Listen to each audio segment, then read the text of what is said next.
So we've got about 15 or maybe 20 minutes for Q&A, so if people would just like to throw questions forward to the panel. Feel free. This is just a sort of general question. I've been following the crash course, Navigating Digital Information course, quite closely actually. And one of the things that John Green pointed out that I really liked was this idea of lateral reading.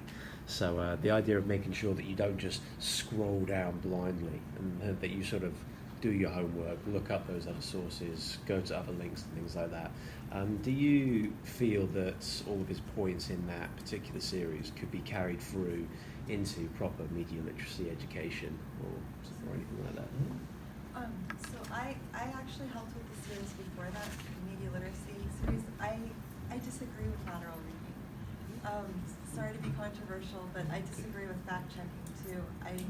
I've done research on people's digital literacy and media literacy practices, and I thought my research was wrong because I studied grad students versus undergrads, and the grad students didn't seem to be doing any of the techniques we taught. I interview parents when I'm talking to kids. Parents don't seem to be doing them, and I thought there was something wrong with my questions. But we don't have time for that, and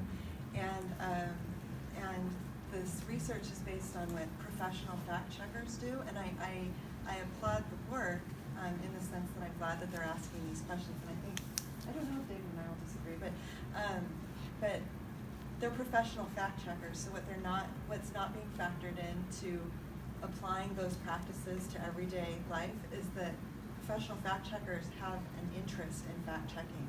They have years of training and expertise in fact checking, and they have a responsibility as far as their jobs go to fact checking, which are all things that we in everyday life don't necessarily have. So I agree. I find it interesting, and I find it a very noble bar to hold. But as far as realistically, we don't have time for everything we're reading to go and check the sources. So I'm so glad you brought that up, because